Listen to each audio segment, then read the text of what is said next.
Klingons do not pursue relationships. They conquer that which they desire. However, Lieutenant Tesora serves under my command. If she were mistreated, I would be very displeased, sir.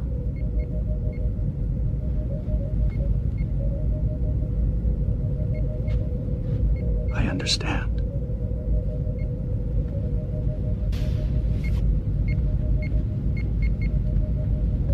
Captain,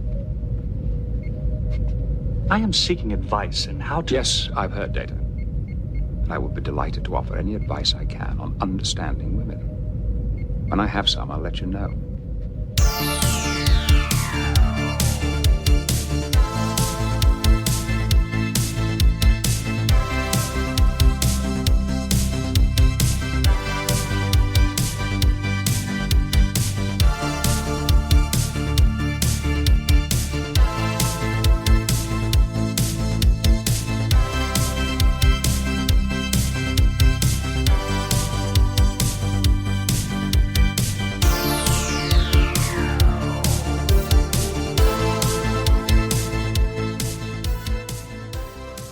Hi, everyone. Welcome to Deep Space Pride, a gay Star Trek podcast. My name is Mike. I am one of your co-hosts, and with me is Johnson, my co-host. How are you, Johnson?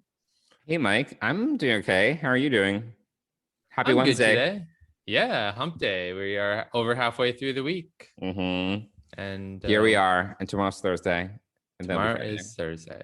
That is right. Tomorrow is Paramount Plus Day. If you... Oh, God. That's right. Everything switches over from CBS All Access to Paramount Plus. Wait, does my CBS All Access login still work, or do I need a new login for Paramount Plus? You use the same login. Okay.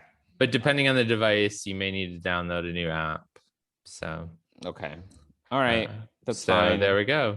But Okay. they've been heavily pushing that on Instagram. Oh my God. That's constant. Yeah, it is. But tomorrow is the big day. And yeah, I forgot.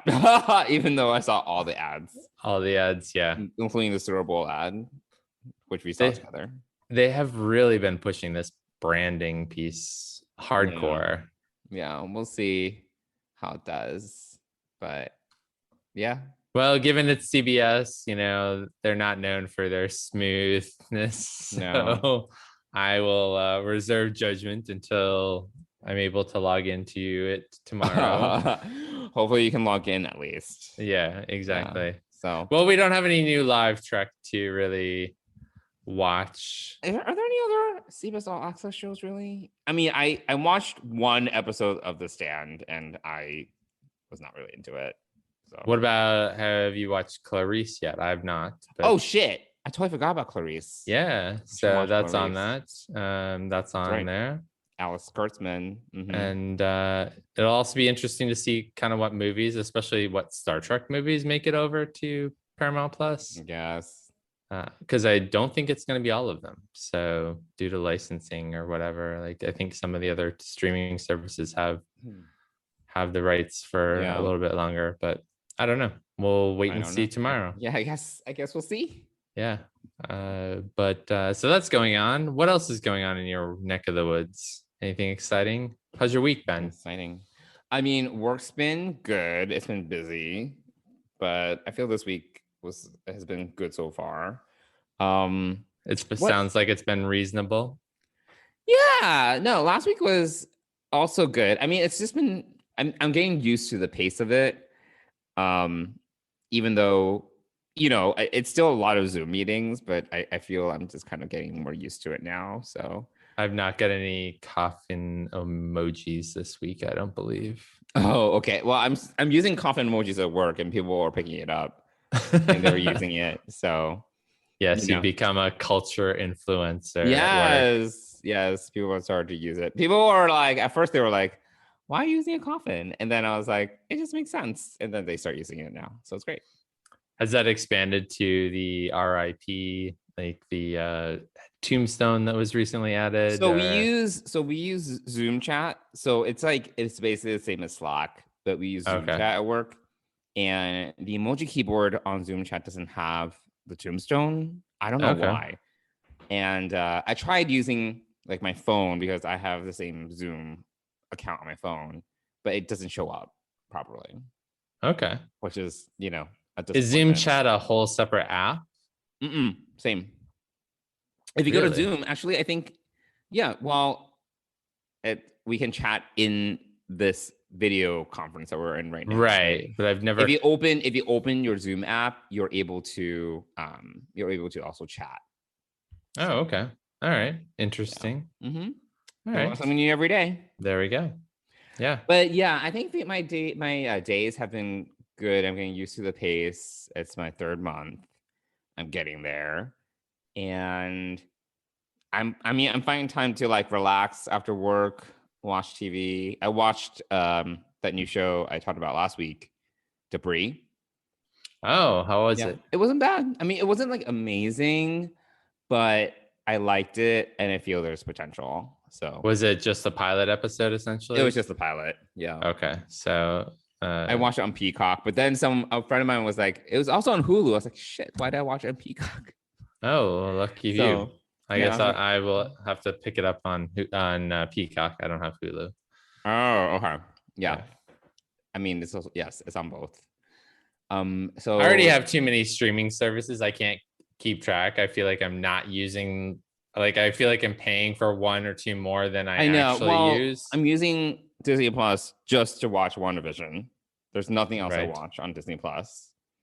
Peacock, I definitely don't open. I mean, last time we talked was the first time I opened it in like 11 months. And I probably use Netflix and Amazon Prime the most, I guess, right now. So yeah. There are a lot though. Have you started watching For All Mankind yet? Yes. Okay, I have not. Remember, I showed you the photo. I was like, "Is that Koshi Sato?" Right. Yes. Like, you saw an Asian. I was like, "It looks like Linda woman. Park." I was like, "It looks like Linda Park, but it could just be another Asian girl." I don't know. It was not. It was after understanding what you were asking me to look at. That did not look that much like Linda Park. I was like, it kind of looks like her. But then I was like, upon closer scrutiny, I was like, I'm not sure anymore. No, I don't think so. Just like looks like another Asian girl. My bad. Yeah, I have not started For All Mankind yet, and I am. The first episode of season 2, it starts out a little bit slow, but then it escalates quickly. So okay, all right, that's good. I need some action to keep me entertained. But it's more, it's about the human drama. Yeah. Yes. Yeah. Mm-hmm. There we go. Show, though. Yeah. All right. What about your week? How's it been Well, this week I've been doing a cleanse. So it has been a challenging week to say the least. And mainly, diarrhea. I mean, yes, there is that involved, but unfortunately, I mean, it's too bad. I mean, that's the whole point. I mean, you are cleaning out your gut and whatnot. So that is part of the process, but it's not even that bothers me. It is actually just my focus, my ability to focus and just how I'm feeling from hour to hour varies so wildly right now.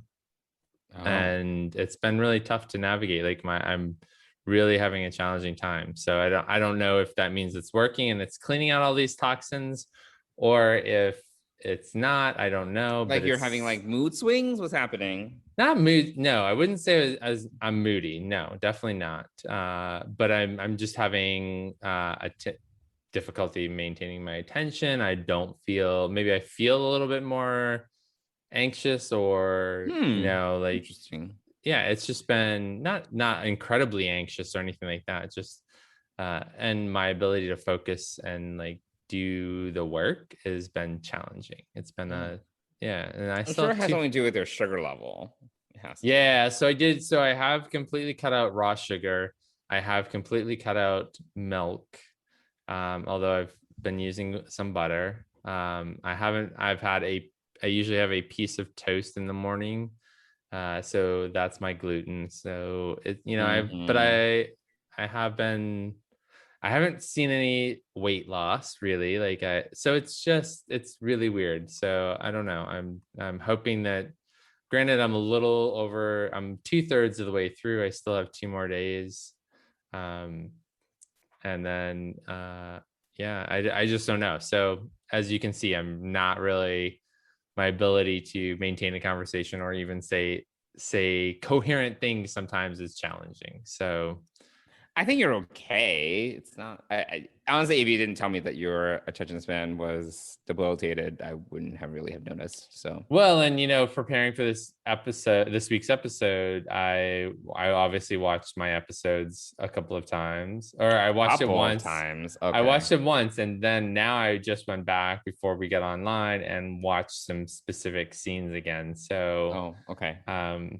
Yeah, I'm hoping I can maintain a coherent conversation and my thoughts about this. But well, you wrote an outline and everything for our conversation, so that should help. Yeah, I did. Yeah, and now seems an appropriate time, since you bring that up, to share with our viewers what we are doing. Yes. What are we going to talk about today, Mike?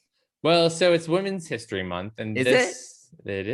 Yes. And so this month we are going to focus on the women of Trek. And so this week we've each picked a leading woman character and a supporting woman character to talk about. And how we're going to do that is we've picked an episode that highlights said character from the Next Generation specifically. Yes. This week we're talking about the Next Generation. You are correct. So and we're just going to go back and forth, and hopefully we'll have a little bit of banter about our thoughts on. We have no opinions. I don't know what you're talking about. Lulz. But yeah, so that's the plan, and we're gonna see how this goes. So yeah, why don't we get right into it and start Women's History Month with Johnson's first pick. Who is your leading Next Generation lady? You just can't admit that it was my research that made this possible.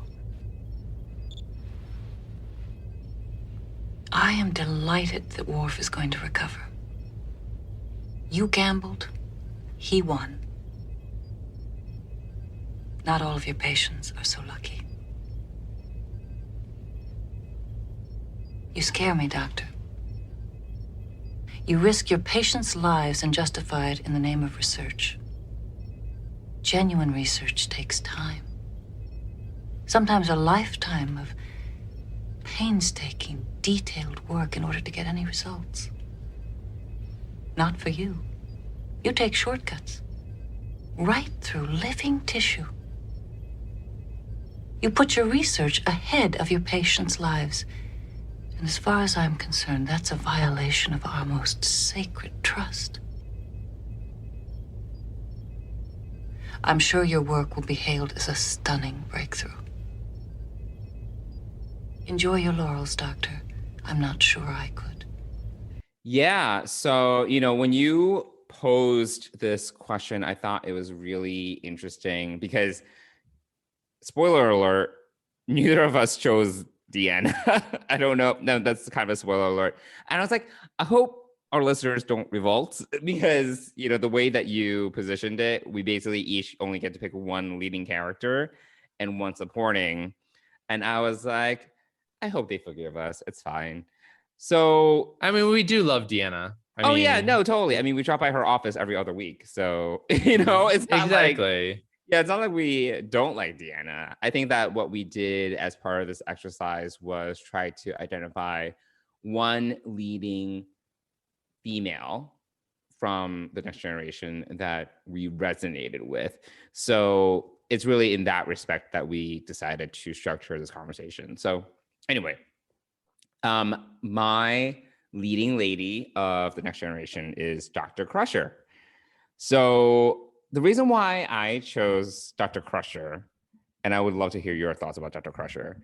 And I was thinking about this as I was preparing for this podcast, but it's interesting because the leading women of the Next Generation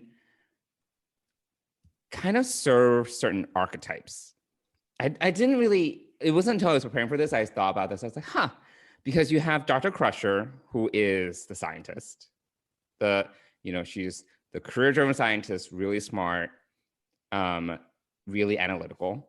Then you have Deanna, who is the counselor, the feeler, the motherly figure of the ship. Obviously, Dr. Crusher is also a mother, but Deanna is kind of like the one that everyone goes to talk about their feelings. And then you have Tasha Yar, who is the woman of action, And I think that it kind of, the thing about The Next Generation, and we've talked about this before, it's not the most layered, multi-dimensional, complex Star Trek show, which is fine. But the reason why I chose Dr. Crusher is because I think that she was one of the, especially during my nascent developmental stages when I was trying to identify what I was interested in, what I wanted to study, things like that. I just really, I don't know why, but I've always been kind of more analytical. I've been numbers oriented. I am into the sciences, things like that.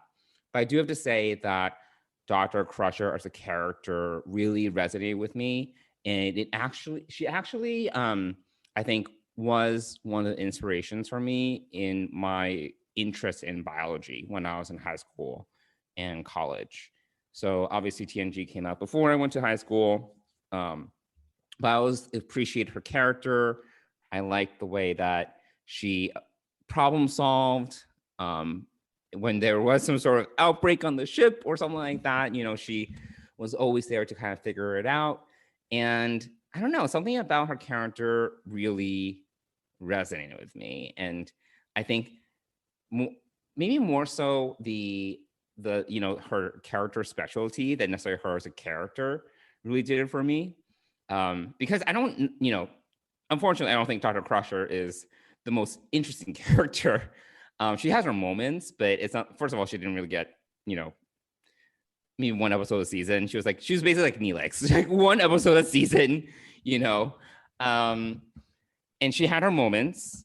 Jack Crusher was hot. She had that, and she was Wesley's mom. I mean, Wesley got, I think more to do than Beverly Crusher did.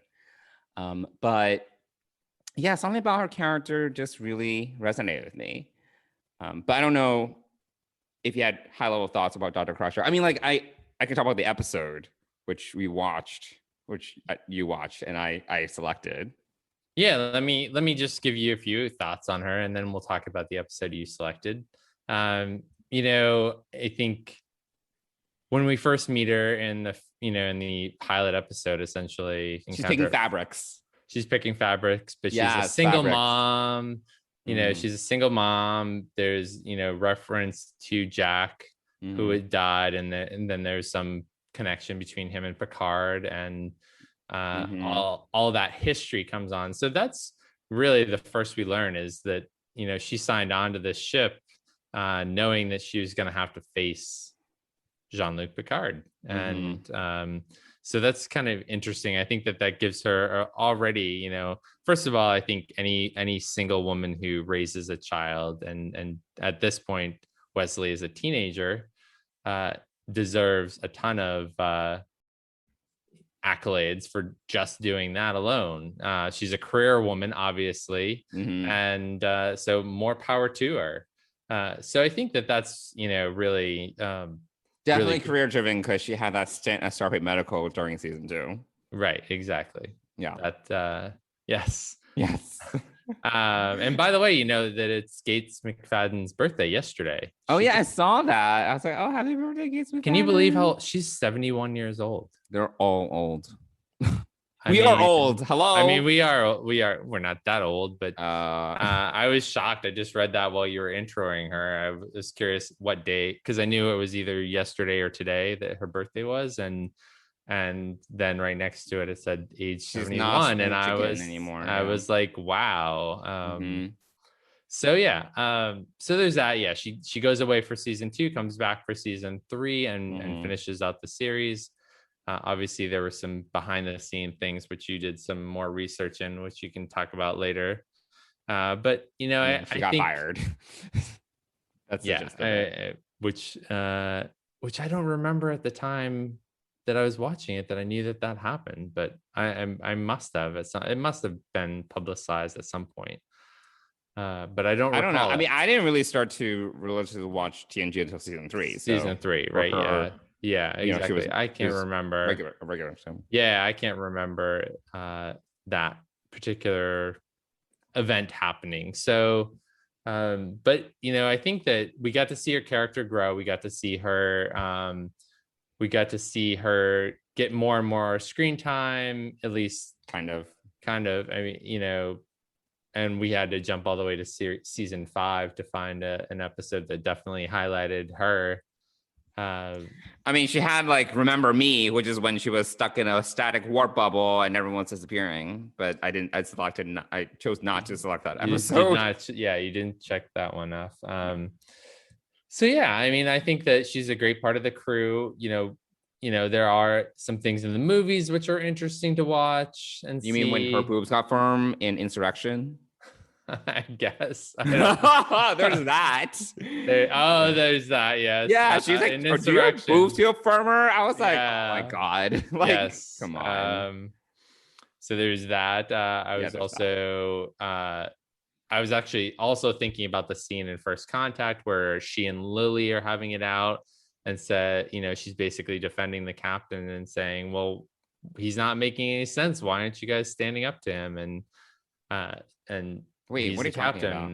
This is on the bridge when Lily's there, and he says, "No, we're going to self-destruct or whatever." His decision. Well, they were trying to convince Jean-Luc to abandon ship. Yeah. Yeah. I mean, that was more Lily than Beverly. Beverly was there when he had his tiff with Worf, and she was like, Jean-Luc. Do you remember? I don't know. I don't remember that one. Had that much to do. Yeah. But anyway, I mean, she's, you know, so she's a great character. I think there's many layers to her, but you know, the way that the show was written, she didn't get very much airtime, and she did not. Yeah. So I chose the episode Ethics in season 5, and I chose this episode. I don't know if there's like a specific reason why I chose this episode, other than the fact that it really stood out to me, because obviously this was a Beverly episode and it was a Worf episode. And I thought that this was just a good example of Beverly really standing her ground. And it was also a great episode that showcased conflict, because basically, for those of you that don't remember this episode, Ethics, Worf is in an accident. His spinal cord is basically, you know, he basically has his spinal cord broken because this container falls on him. He's paralyzed. Beverly can't do anything about it because Klingon anatomy is like a mystery. So she invites Dr. Toby Russell from Starfleet Medical to come, and she's like a specialist or something like that. And Dr. Toby Russell turns out to be, so there's like two plots. One is Worf wrestling with his disability and his Klingon honor and wanting Will Riker to help him perform ritual suicide. So there's that side of the ethics of, you know, assisted suicide and things like that. But on the other side of the coin in the conversation is Dr. Toby Russell is not an ethical scientist. She basically is willing to perform experimental surgeries on patients to advance her own research. And she's actually not from Starfleet Medical. She's from an institute. My bad. She's not a member of Starfleet. Oh, my bad. I was half paying attention to the episode when I rewatched it. But yeah, so a lot of it is about this conflict that happens because obviously Beverly oftentimes has this role where she is defending the rights and ethics of medical science. We also watch spoiler, we also watched Iborg for one of our characters, and Yep. she actually also has a big role in that, where she is the one to really fight for Hugh's rights as an individual. So she oftentimes plays this archetype where she is she's a stickler to the rules. She's a stickler for morality and for people's rights and for human rights or alien rights. And this was an interesting episode because I thought that it really exemplified her character well. And again, I really like it when there is conflict and you are exploring these different questions about, in this case, research and science, and also suicide, and all those things. Like I did, I noticed that, when we talked about this, I had a similar reaction as you, because it's been a while since I watched Ethics. It is very preachy. It's very preachy. Yeah, it is. There's a lot of, it's very didactic. It's literally didactic, where, there are a few scenes where Beverly's really like on a soapbox. It's not the most subtle episode. It is definitely not subtle. No. But at the same time, I do think that it gives Beverly something to do. I would say that is one of the highlights of this episode. It really allows her to kind of shine as a character, and showcase her values. It is definitely not like the best episode of The Next Generation, but yeah, I would agree. It's a good episode. I would say that the A plot and the B plot, and I honestly don't know which is which in this case. I guess the A plot is Gates McFadden and Crusher, and it's the very, Doctor. they're both very parallel. Yeah, they are. So I would say that it's a real toss up as to who's got the stronger A plot here, because the conversation with Worf and Riker and Picard about this ritual suicide is it's powerful stuff as well. But we're here to talk about the women of Trek, and Beverly. I actually went back and watched it again. The end scene where she and the visiting doctor are talking. Actually, she's ignoring the doctor almost. Talk about a cold shoulder. Holy smokes. That was it was super awkward, and I don't remember it being that awkward when I watched it before, but it was definitely like she would not even look at her, acknowledge her presence, basically, called her out for, I don't know if you could, I can't stand, I couldn't stand up to the laurels you're going to get for this, given the cost. And so still very high and mighty till the end. Oh yeah. Even though she's like, I'm happy that Worf is fixed and will get better, but the way that you do your medical sciences is not my way, and my way is the right way, essentially. And so it is, it is harsh. And even in the shuttle bays, when they're treating the crew of the passengers of the Denver, and she does a different therapy than is recommended. That felt there was a lot of uncomfortable scenes with the two of them just debating about this. Butting heads a lot. They were, and actually, I think that's what makes this kind of a standout episode. And I almost think Gene was still a part of the production of this. Gene Roddenberry. Yeah, he was dead since like 91. That was like season 3. Was it? Okay. Yeah. All right. I must have been. He's in the ground rolling around. Oh, okay. I'm thinking of my episode. He was still part of yesterday's Enterprise, because it did say he was still around. Executive producer. Yeah. So he died shortly before Undiscovered Country came out or something. Okay. Yeah. In 91. Yeah. Okay. Yep. So it's this is almost like Rick Berman kind of taking the foot off the brake and letting some conflict happen here between the crew. And it was, which powerful. I like. And, I mentioned this to you, even though this wasn't like the best episode or the most subtle, And even though I did enjoy it, I do think that it's hard for modern day Trek to have one of these episodes. Yeah, that's what we were talking about, right? Was that we,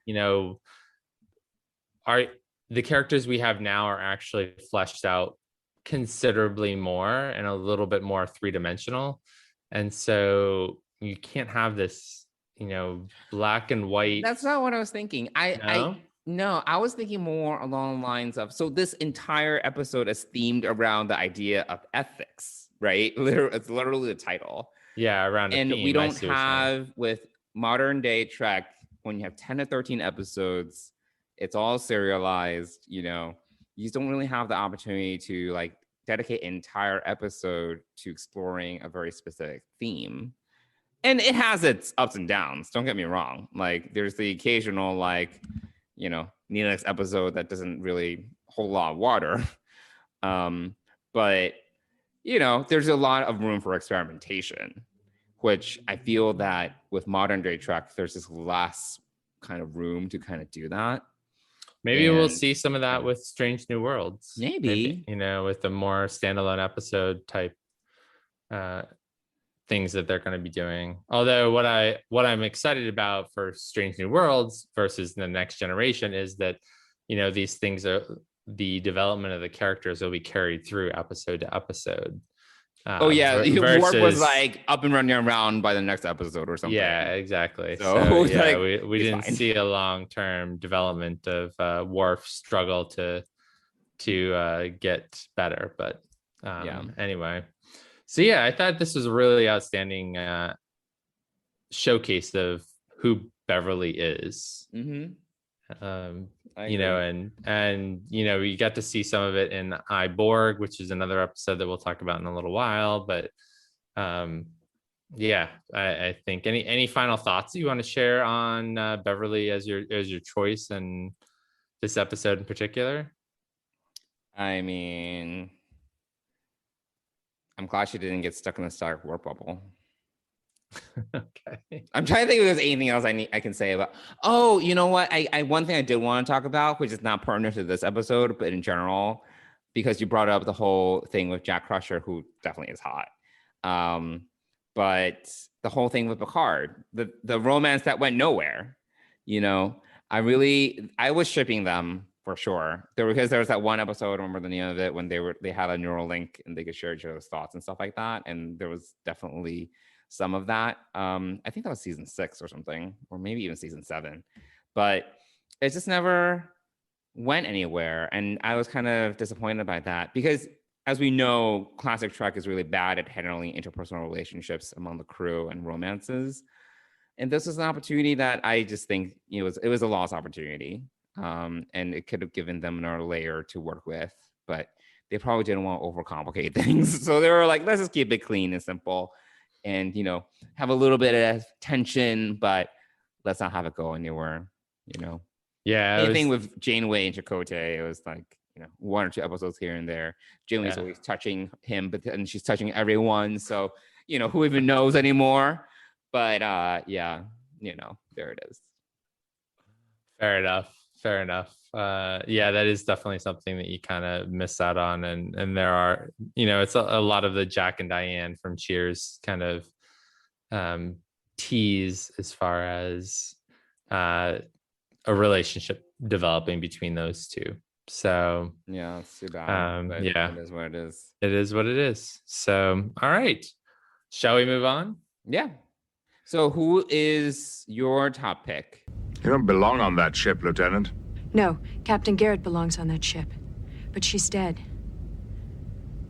And I think there's a certain logic in this request. There's no logic in this at all. Whether they succeed or not.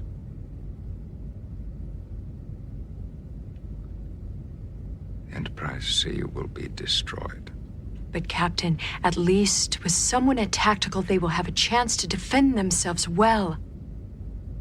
It may be a matter of seconds or minutes, but those could be the minutes that change history. Guinan says I died a senseless death in the other timeline. I didn't like the sound of that, Captain. I've always known the risks that come with a Starfleet uniform. I'm to die in one, I'd like my death to count for something.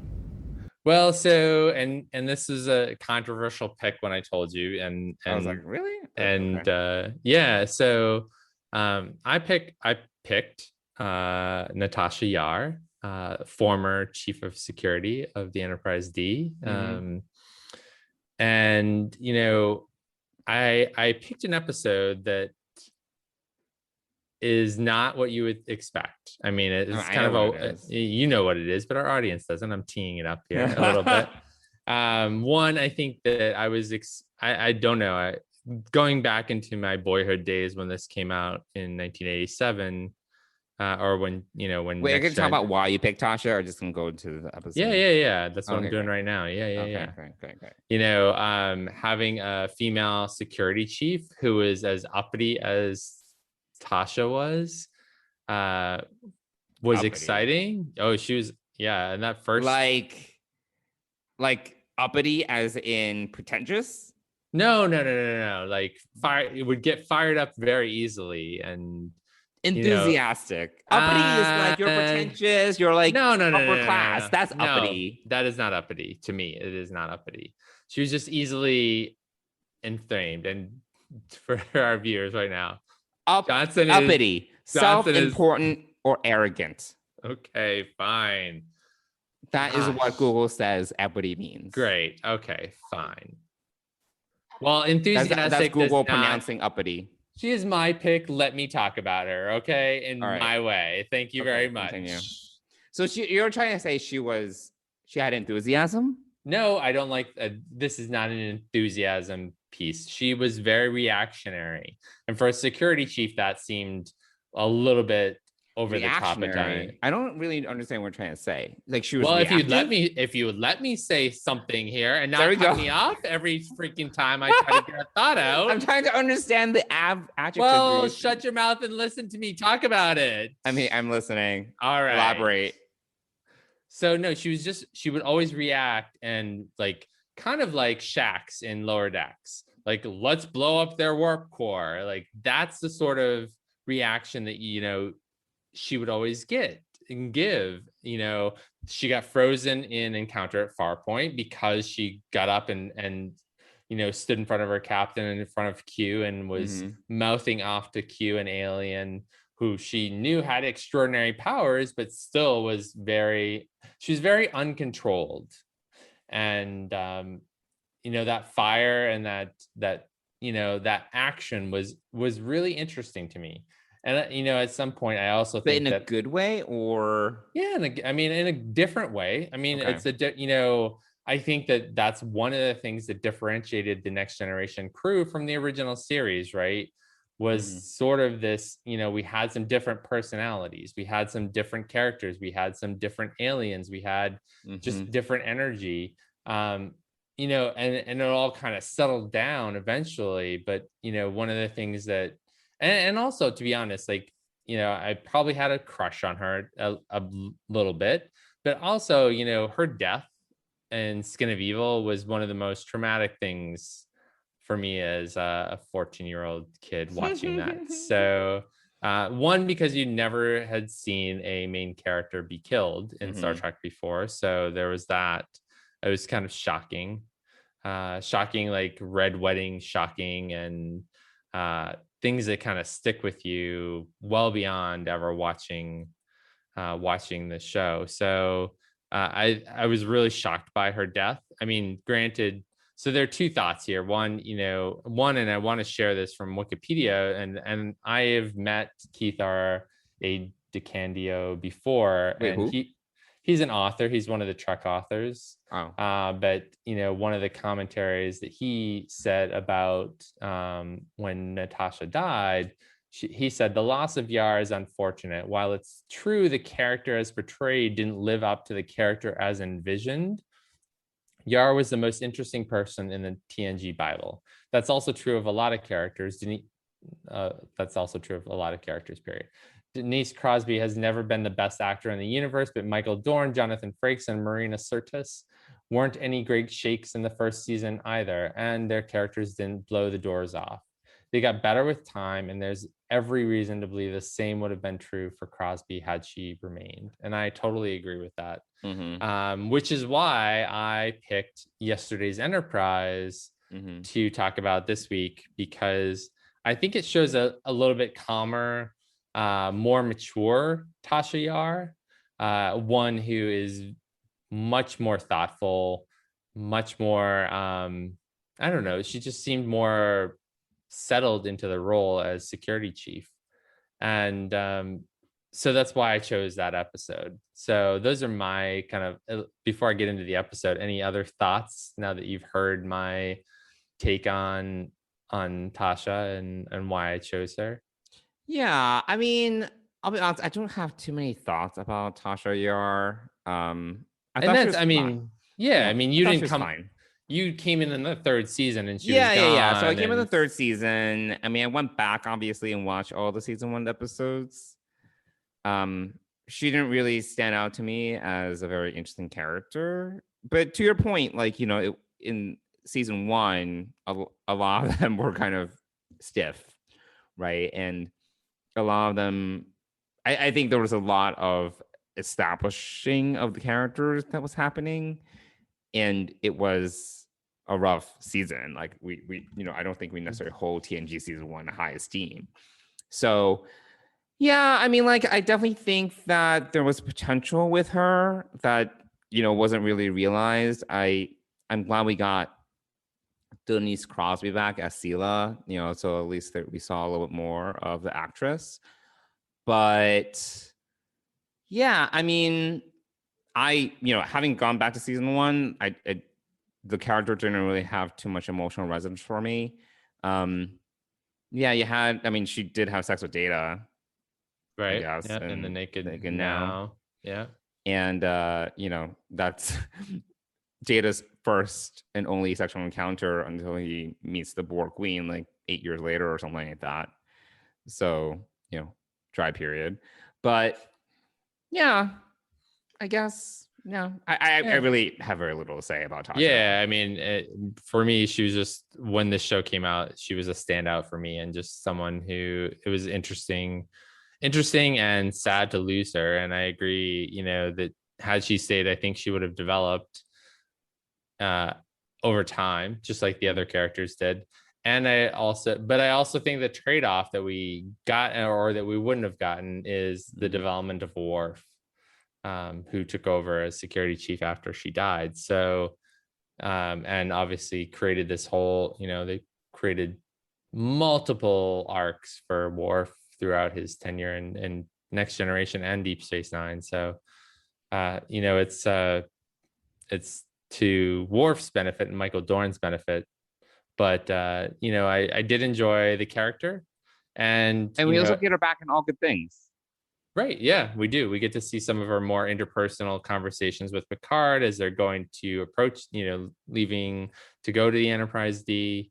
So, I was sad to see Yar killed. And at least this time, I think that in yesterday's Enterprise, which I enjoy that episode. Oh no, it was a great episode. It's just fantastic. It's one of those alternative universe great episodes that you kind of want to go back and revisit what happened before that event, and kind of see, they could do a whole season on what that world would have been like before that, had the Enterprise C gone through there and stayed on that side of the wormhole. So,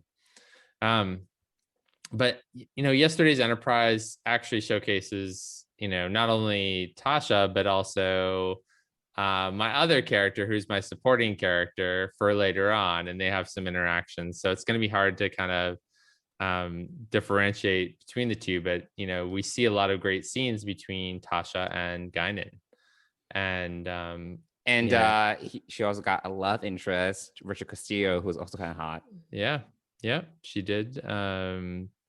A very quick military. Quick. Are we in love? Kind of, maybe interest. Yeah. So war brings about quick relationships like that. But so we get to see her kind of make a mature decision about her fate, and it's interesting to watch, as they're kind of, as Picard kind of says, we're sending the Enterprise C back. Guinan has told me that that's what needs to happen in order to change this timeline. And then Crusher and Geordi are walking out. I wonder if any one of us is alive. That brings Tasha to mind when she interacts with Guinan, where she had interacted before and gotten this weird vibe and with Guinan, which was actually really awkward. Looking at that scene and seeing like there's something wrong here. These two have never met before, and yet Guinan knows her name. It was awkward. Guinan knows her name, and she's like looking at her. Yeah, kind of staring her down, like, what the hell are you doing here? But I think that it's really really cool that in this case Tasha gets to choose her fate, and she does it with as much information as Picard has, given that he's sending the Enterprise C back just on Guinan's intuition. And so she's making a decision also based on Guinan's intuition, but also on the fact that she's a great tactical officer and will give the Enterprise C the benefit of experience, of a warrior's experience, essentially. So I mean, it was great to see her come back. It was great when the scene switches and you turn. The scene begins with Worf saying something's coming through. Picard looks. The scene switches as the Enterprise C comes through, and he turns around and there's Tasha Yar, and like that was And back then you didn't know. These were more of a surprise than what you would get nowadays on TV. So it was great to see her come back.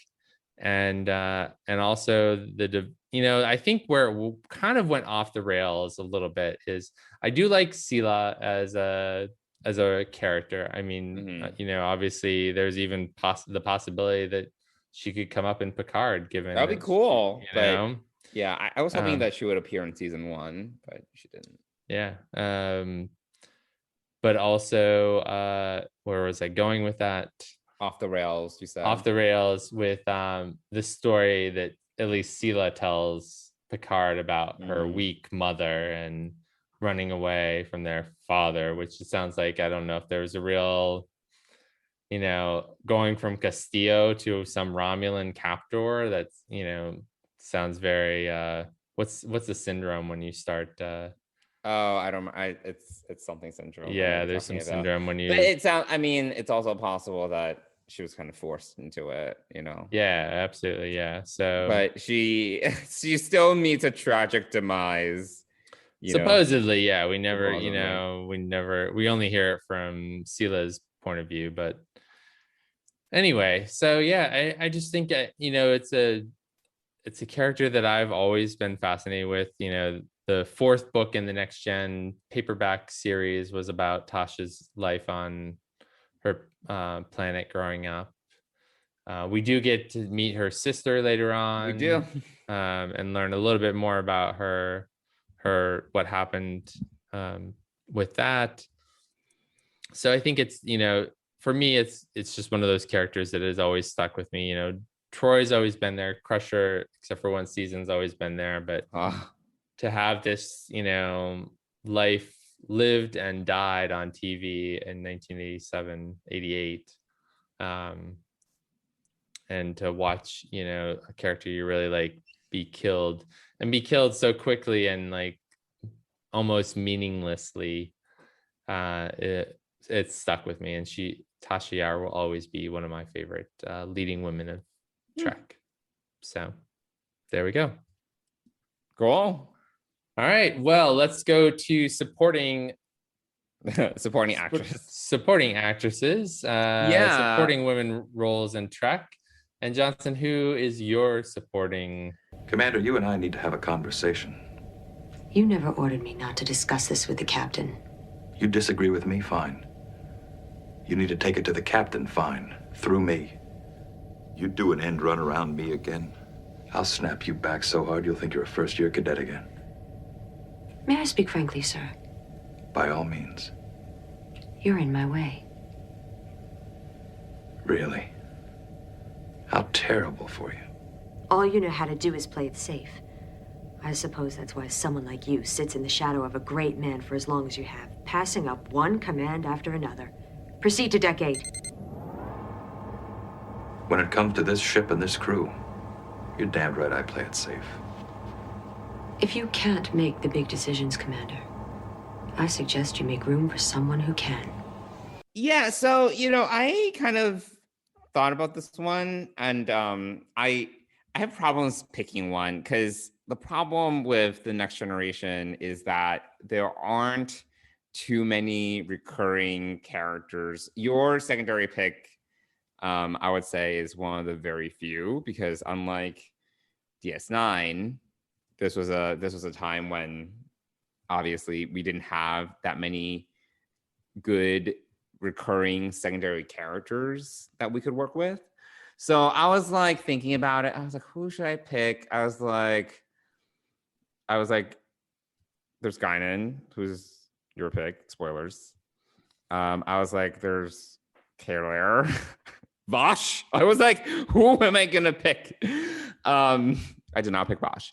I don't even know. So I ended up picking Commander Shelby, who, by the way, I was like, what is her first name? She doesn't have a first name. I looked up a memory alpha. I was like, I don't remember why. I was like, why do I remember her first name? She doesn't have one. She's always just referred to as Commander Shelby. So there we are. So yeah, I picked Commander Shelby because if we're going with the theme of conflict, and again, this is one of the things I like most when we see people just disagree. Commander Shelby was brought on to the Best of Both Worlds to really be a foil for Riker. She was a great character, just in herself. But I was thinking about this, and I think that unfortunately a lot of these secondary characters serve a purpose versus they're there as a character. And Commander Shelby is a great example where whereas obviously for Best of Both Worlds, the experience is about Picard's experience and obviously the crew's experience, but the emotional center of both episodes, parts 1 and 2, is about Will Riker, and it's about kind of his journey. And Shelby is there more to serve Riker as a character versus really being a fully fleshed out character in herself. That being said, she's still a great character. I know we talked a little bit about how she is different in Best of Both Worlds Part 2 versus Part 1. I definitely noticed a change in her character, and I'm sure you have opinions about this. I definitely thought her character, I noticed a change in her character between Part 1 and Part 2. And I attributed that as, Riker, whereas in Part 1, he's first officer, she's vying for this position, she's trying to impress Picard, she's a hothead. And then Episode 2, there's a change in roles because Riker becomes acting captain. She can't just do what she was doing with Riker in Episode 1. And she had to scale back on how aggressive she was being. I know you have different thoughts about that. Did you? Kind of? Maybe? Not really. I mean, she does scale back, mainly because, I think I agree with you that she scaled back because she's essentially the first officer of the Enterprise, which is what she wanted to begin with. She wanted to work with Picard, though, and not Riker. Right. So, I think, she calms down a little bit. She's less of a foil and more of fulfilling the role that she wanted. She definitely had much more of a presence in Part 1. I think that's why Part 1 is held on such a pedestal versus Part 2, where I think most people thought part 2 was fine. Most people think that part 2 like wrapped it up, but I would say probably the majority of Trek fans probably think that part 2 didn't quite live up to part 1. But that's hard because part 1 is all about kind of raising the stakes. You had Commander Shelby, this really strong female character, butt heads with Will Riker, who's an established character, and we haven't gotten that kind of friction between Will and another character in a long time. I don't remember like who else, to be honest, off the top of my head, at least pre-season 3, pre-season 3 finale. You had the Borg, right? You had obviously a big threat. You had Will not really being sure of what he wanted to do with his future. Did he want to stay on the Enterprise? Does he want to leave? All in the midst of this Borg invasion happening. And then you had Captain Picard getting captured. And then you had and then by the end, Will is forced to make a life or death decision about, potentially killing Picard. So it was this constant escalation, and Shelby played a huge role in that escalation, which is why I think her character was received so well in part 1. Part 2 was all about de-escalation. It was all about resolution, because again, TNG, by the time this episode's over, we need to go back to status quo for the most part. I mean, there's a little bit of resolution that happens in family, but for the most part, it's like everything's back to normal, so I think there is a de-escalation that happens with the characters and the friction, and Shelby she's had served her purpose in episode 1. And because by the end of part 2, we know that she needs to go. So, I think that she is very memorable, even though I think in my mind, she performed more of a service than she was a really fleshed out character. But yeah, those are my thoughts about Commander Shelby. Commander blank first name, last name Shelby. Well, so she does get her first name in the books, and she's a big part of the New Frontier series of books. So her first name is Elizabeth, but is that canon though? That's a thing. I don't know. Yeah. So she's definitely an interesting character, and probably one of the more she brings a lot of conflict to the table. There we go. Instigating. Yes, she's an instigator. She is an instigator. So yeah, I don't really have a ton of other thoughts than what you shared, but she does her job, and she performs a service. She performs a service. Yeah. So there we go. Well, cool. How about we move on to my final pick for leading supporting actress, which is Guinan, played by the wonderful Whoopi Goldberg. I need to hear you say that you are sure you're doing the right thing. If you're here to persuade me not to use the invasive program. No, I think I need you to persuade me. 2 days ago, you were so upset about the Borg even being on the ship that you tore my foil out of my hand. And now you're here questioning whether it should be treated as the enemy. No, but when you talk to him face to face, can you honestly say you don't have any doubt? I haven't talked to it. Why not? I saw no need. If you're going to use this person... It's not a person, damn it, it's a Borg! If you are going to use this person to destroy his race, you should at least look him in the eye once before you do it. Because I am not sure he is still a Borg. Because it's been given a name by a member of my crew doesn't mean it's not a Borg. Because it's young doesn't mean that it's innocent. It is what it is. And in spite of efforts to turn it into some kind of pet, I will not alter my plans. Fine.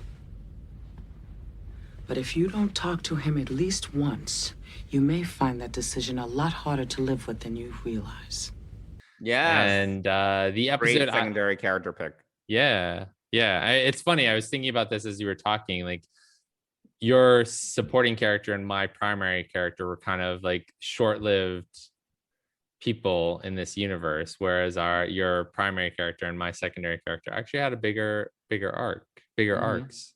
And Guinan is definitely one of them. And I chose, I chose Iborg because this show shows a couple of things. It shows her relationship with Picard, but it shows her facing, for the first time, her nemesis, a physical form in front of her of the people, the beings responsible for the dispersal and death of her people. So I think that's why I chose this. And if we jump right into the episode, first of all, Guinan is great because she's in yesterday's Enterprise. She comes on board, I think, in season 2, right?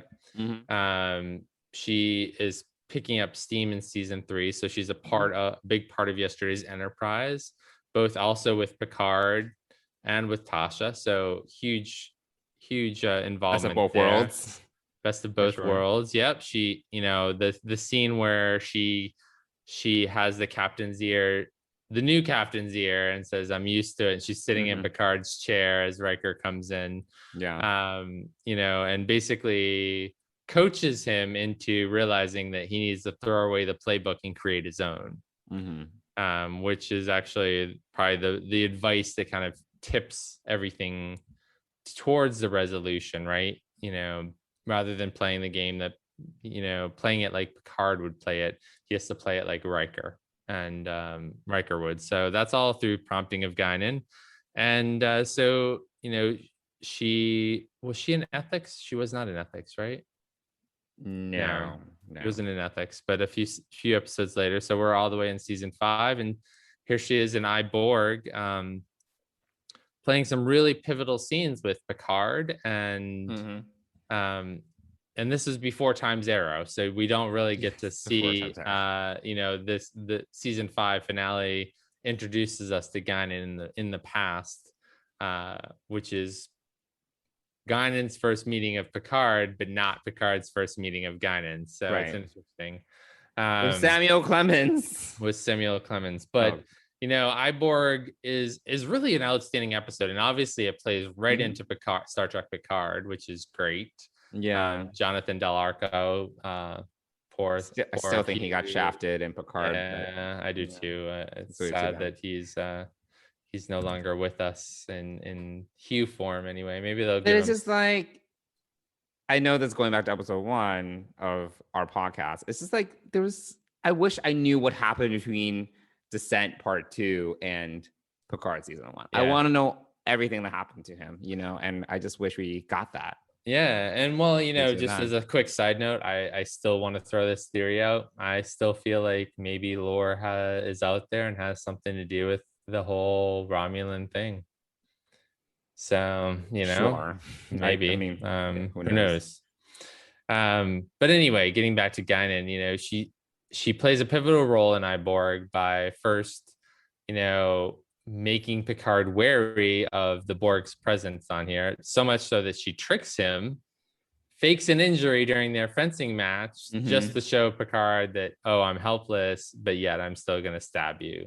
Right. And so she makes her point. She's, what I really love about this character, she's very illustrative. She is very illustrative, but she also does not back down from Picard ever. She is so opinionated. When she comes to his quarters and she says, this person, and Picard stands up and yells at her, "It is not a person, it is a Borg." She continues like he didn't even do. Yeah. She doesn't flinch. She just says, "This person," and almost in his face, it's just an amazing dynamic between the two of them. And I'm so excited that she agreed to be on season 2 of Star Trek Picard. So I can't wait. I hope they give her something to do. I hope so too. I hope it'll be a worthwhile reunion to have her on that show in season 2. And just that, and also she and Geordi are friends, so maybe there's going to be a Geordi Guinan Picard reunion in season 2. Who knows? Maybe. So we'll hopefully see that. But her conversation, her conversation with Geordi in 10 Forward is also one of those ones where she's being so stubborn and like Geordi has for good reason. Absolutely. I mean, Absolutely. People destroyed her home. Yeah, absolutely. No, absolutely. No, I'm not being unsympathetic to her, but it's funny because it takes Geordi being so like kind of annoyed with her and says, well, maybe you should just listen because that's your job, isn't it? And she doesn't even flinch to that. So I'm really wondering if anyone can make Guinan flinch besides maybe what's his name from Generations, but Soren, yeah.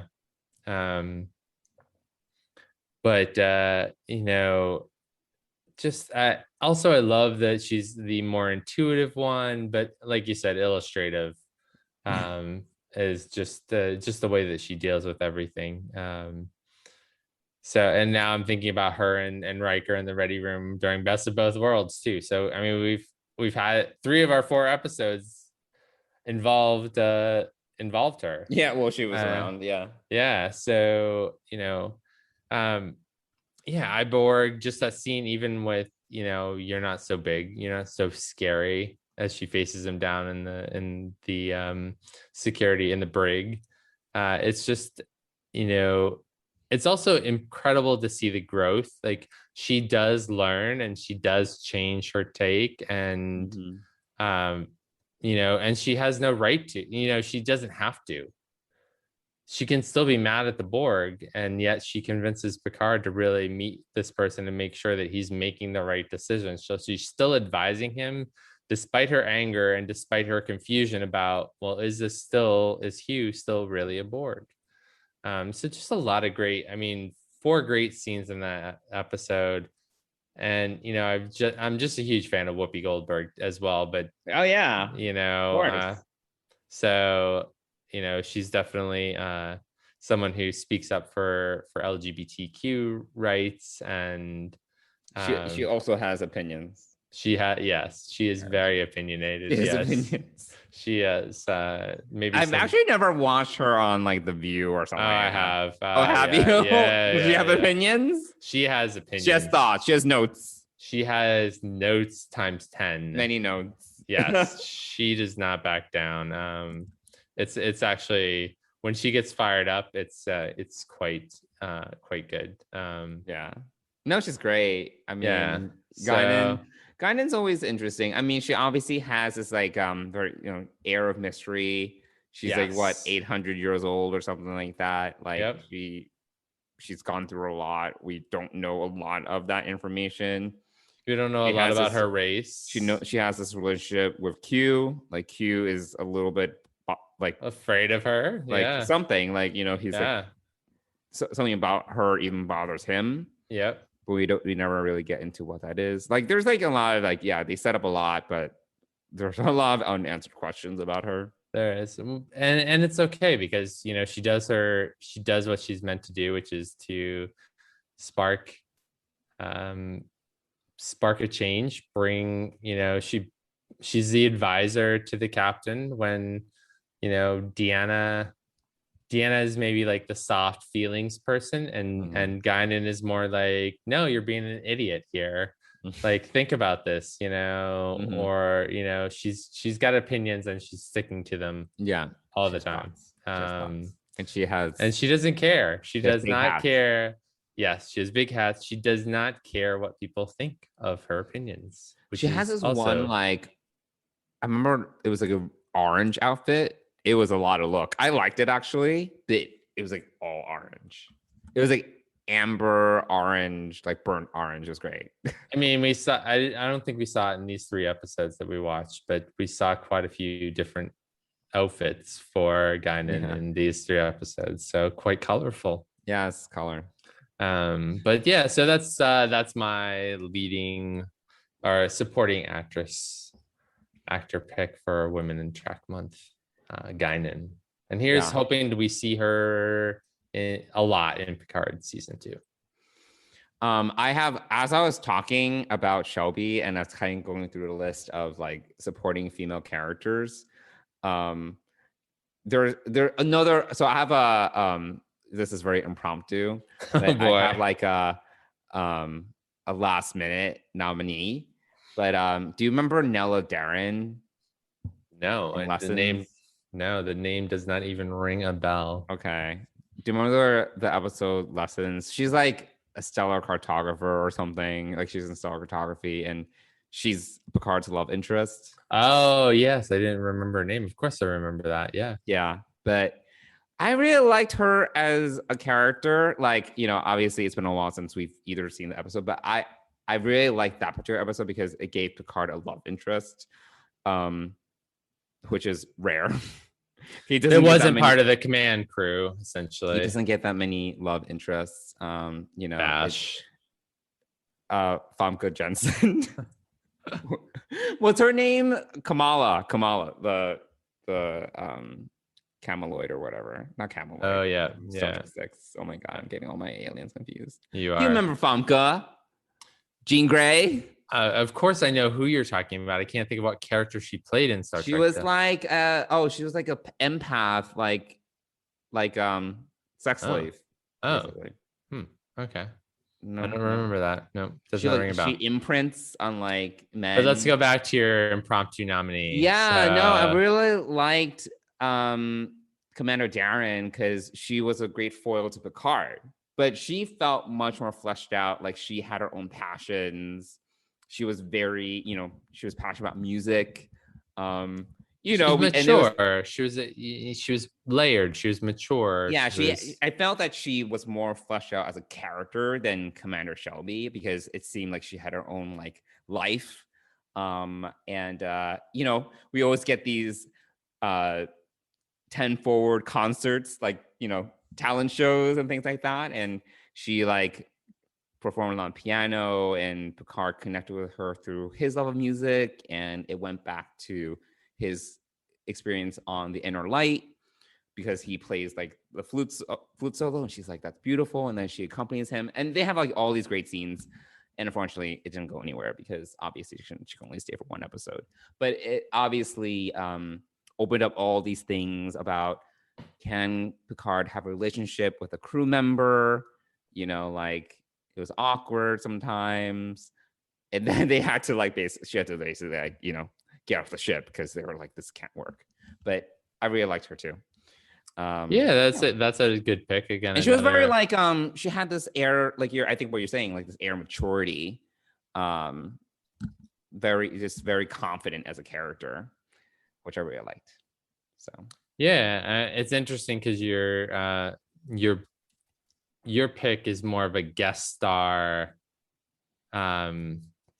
choice than for both of these. They're both guest stars. Yeah, well, that's a problem. Versus a supporting character, but we didn't have a ton of next generation women supporting characters. So many. I mean, who's even ongoing, like Q? Who else? Like ongoing. Yeah, I mean, Sela, I guess. No, I mean that's another guest starring role. Martok? Yeah, here and there. Martok a little Not bit. Not Martok. Gowron. I'm sorry, I'm complaining my Klingons. Gowron. But when you were talking about Picard's love interest, that reminded me of Insurrection and Aunt Anij. Oh God, I don't remember how to say her name. Yeah, I had to look it up while you were talking. She actually comes up in the book that I just finished last week, The Dark Veil, which is primarily a Riker Troy Picard novel. But how did she come up? Because Riker does reach out to Picard for some advice during the book, and they catch up about family and stuff. And Picard mentions that he got a letter from Anij, and was invited to go join them. She had heard what had happened when he left Starfleet, and so there was there was that little tidbit in the book. It was kind of interesting to hear. Yeah, so there we go.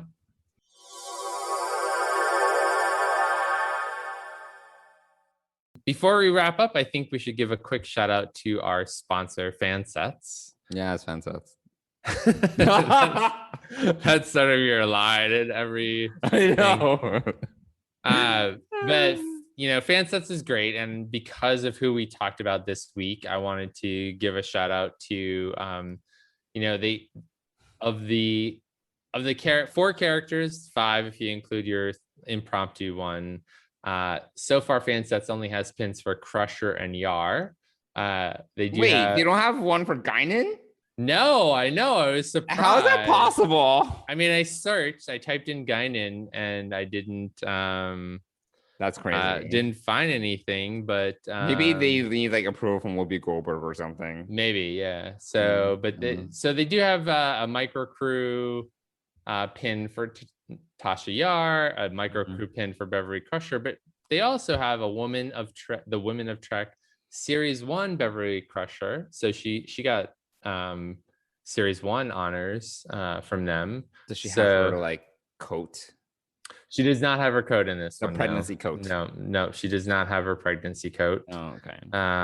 In this one, but it is a nice pin, and if you have any of the others, like I have the Uhura and Jadzia Dax ones, this would be another great one to get from season 1. So, and there are also a ton more pins. I'm trying to remember the things that are coming out March 1st from Fansets, and I can't, but there are always new pins. They come out the 1st and the 15th of every month. And so you should check them out. And if you use the code DSPRIDE, all caps, you will get 10% off your order. Don't try lower because it might not work. It might not work. Well, if it doesn't work, try all caps. And if it doesn't, there we go. If the all caps doesn't work, that's a bigger problem.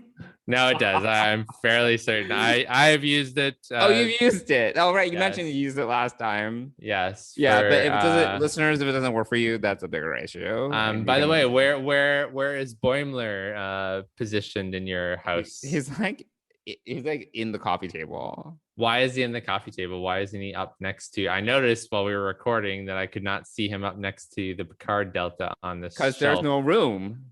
I am coming over and redecorating. There's no room. I don't know what to tell you. There's plenty of room on that shelf next to that Picard Delta. He's very small and would not take up a lot of room. He is tiny, but so there you go. There's no room at the inn. I expect to see it up there the next time we record. All right, whatever.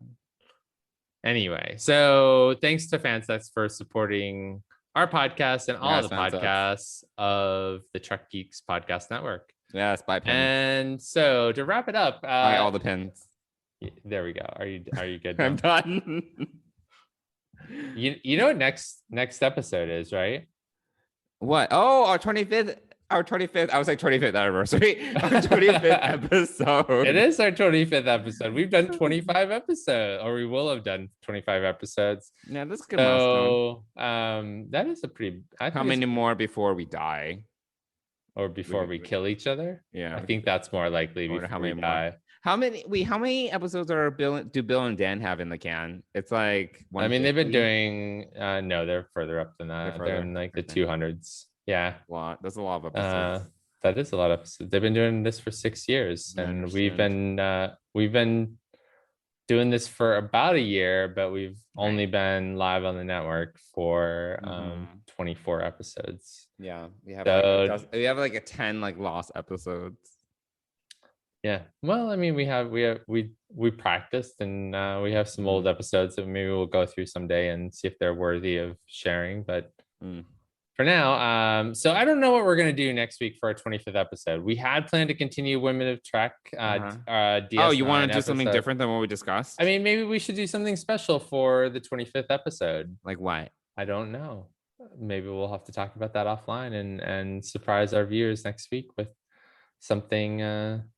I have nothing exciting. So I have no thoughts. I have nothing to offer you. Well, we'll see next week. We'll see what we have next week. Okay. We'll leave it there. If not, you're gonna get a great episode about DS9 Women of Trek. But 25 is a big deal. So 25 is a big deal. I just don't know what we're gonna do. Well, so maybe some miracles will happen. Why? Do you have something in mind?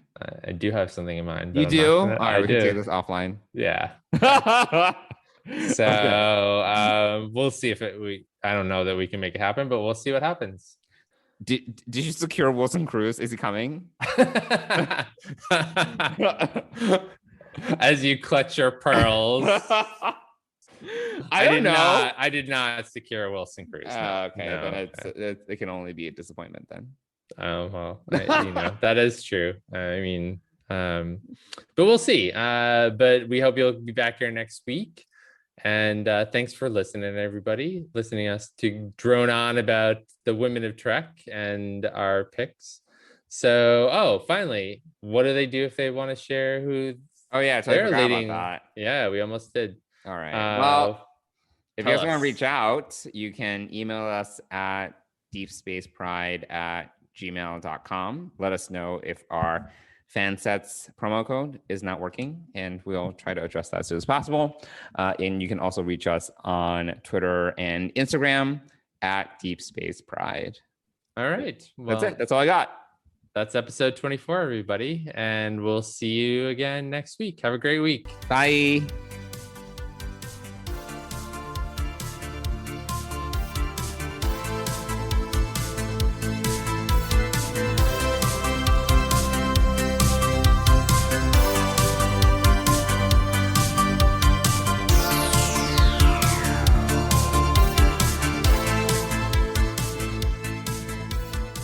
Deep Space Pride is a production of Coconut Media Works. Executive producers Bill Smith and Dan Davidson. For more great Star Trek discussion, discover the other shows of the Trek Geeks Podcast Network at trekgeeks.com or find us in Apple Podcasts, Spotify, or your favorite podcast app.